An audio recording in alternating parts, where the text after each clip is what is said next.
Hello everybody, my name is PurpleGamer17 from the PurpleCast Media, and today I'm going to go over my personal strategy in the beginning base building of a game of Domination or Deathmatch. This strategy has potential to work with any leader, just realize that it focuses on getting the highest amount of resource income in the game the fastest, and Forge's ability to buy collectors at a discounted rate is the way to make this strategy stronger depending on how you want your army composition. First things first, you need to start your income. One supply collector, then directly a power collector.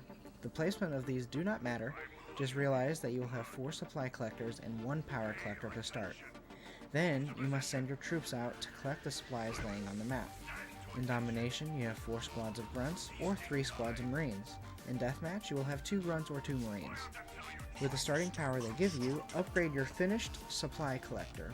I also recommend sending 1 squad to a mini base, or, if none is available, a full-sized second base. In order to be efficient, make sure you have a supply pad always under construction at any given time on the main base, even if it means not building that mini base for a few extra seconds. I will typically place power generators on the mini base because the main base is used for supplies. If I have a spare mini base slot, then I will put the research lab there.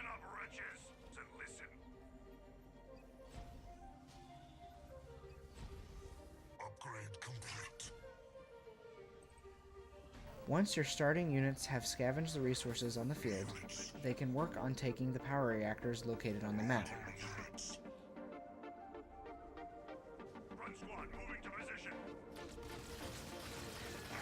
These power reactors generate power to your whole team, not just yourself, unlike the original Halo Wars. So it is important to take these early on. Now you have to work on upgrading your resource collectors, depending on if you want more supplies or if you want more power.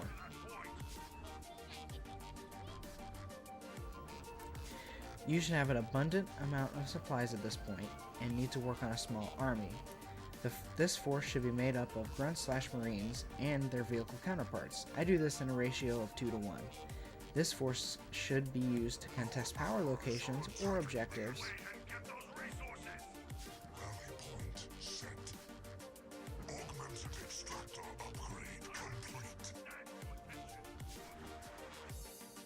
Upgrading your main base should come after you have a comfortable resource collection, or if all of your collectors have already been upgraded.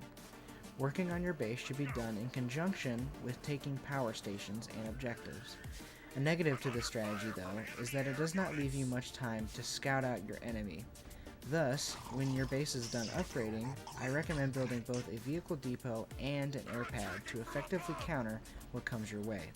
But at this part in the game, it is up to you to decide what your army composition will be as it fits your playstyle. On your second base, I would build it similar to your first base, but this time with 6 supply pads and 1 or 2 generators. You can also put your armory/research lab here, unless you already have it on a mini base. I think it is important to have at least 2 healer units on the field at any given time. More if your leader does not have a healing ability though.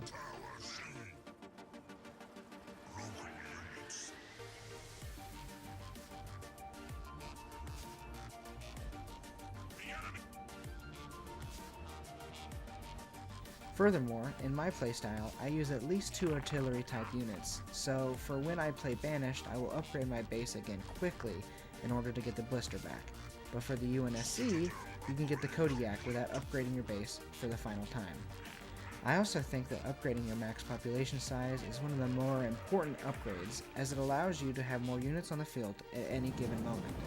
As for your abilities, buying the passive ones are always my first step, as they do not require resources for their buffs to be utilized. Then, getting the more powerful abilities later in the game when you have an abundance of resources. This strategy is mainly to help you quickly gain resources in the beginning of the game. How you build your army is up to you, and how you win is dependent on your knowledge of the game and how effectively you counter the enemy's units. but in the end, I find that I always have the most amount of resources generated while also building the most amount of units. This makes it so you can have a flexible army that can counter any enemy. I hope that you have enjoyed this video, and if you did, please like and subscribe to our channel. Also, join our Discord chat and follow our Twitter page. We always have updates posted about the channel on there, and along with some wacky content too.